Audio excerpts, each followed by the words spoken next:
What's going on, everybody? Culturedog Sam Hatch here, just dropping a quick update video. This is some of the same content we discussed on an episode of the LaserDisc Wolfpack podcast a couple of months ago, maybe. But it's about the film The Lost Boys, 1987 film The Lost Boys from Joel Schumacher. It has been released on LaserDisc multiple times. And a lot of people coming into the hobby for the first time don't understand the importance of different pressings and different releases. You have a film like Star Wars. It has been released so many times on LaserDisc. And when people kind of put together their lists of, films for sale, it's always like Indiana Jones, Star Wars. And it's like, well, is it even a letterbox copy versus a pan and scan copy? What is it?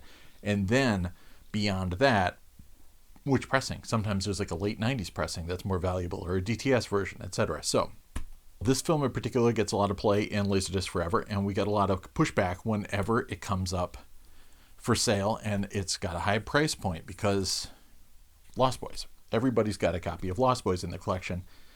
It's not that amazing. It's pretty common. In fact, this pressing is not on LDDB. I've been trying to get it added for a while. I need to scan the jacket and get it over to Julian. But this originally, I think, came out in 1988 on LaserDisc, and there were multiple versions.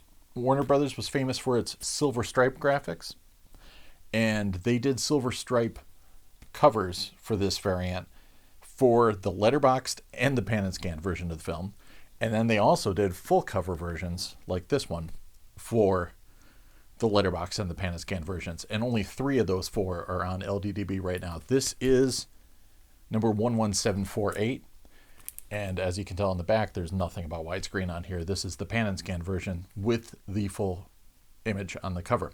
So anyways, every once in a while this film comes up for $200 plus, sometimes 3, sometimes 4, whatever, and everybody loses their crap because I got a copy of that.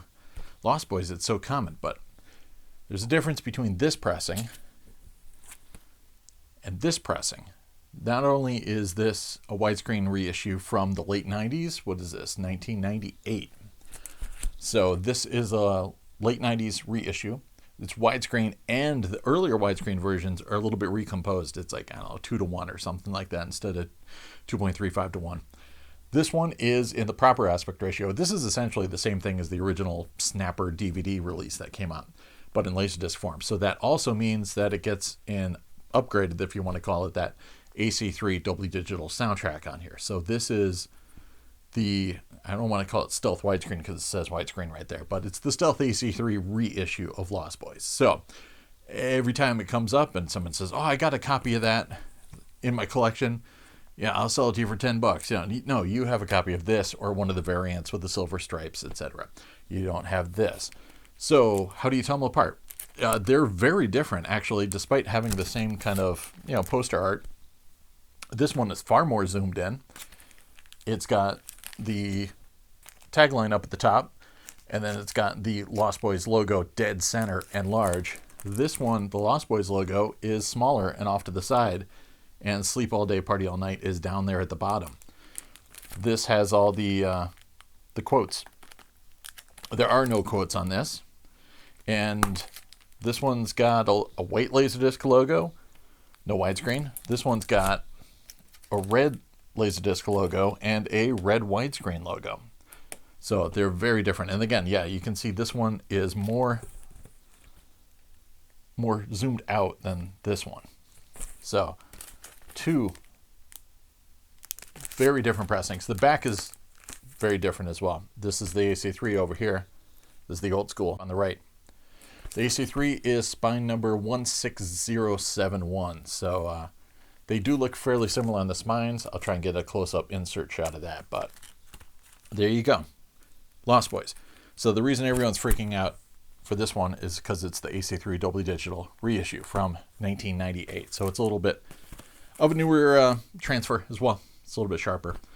And it's got that AC3 everyone's jonesing for, even though, the film, of course, predated AC3, came out in 1987. So, but anyways, so this is the one that's worth buku bucks. This is the one that's worth $20, 25 or something maybe. I got this one signed, but I didn't get it signed. Someone named Michael did, so I don't know who they are, but I know. That's Michael, I guess. He got it signed by Joel Schumacher. But there you go, a little bit of a quick FAQ on Lost Boys. Cheers.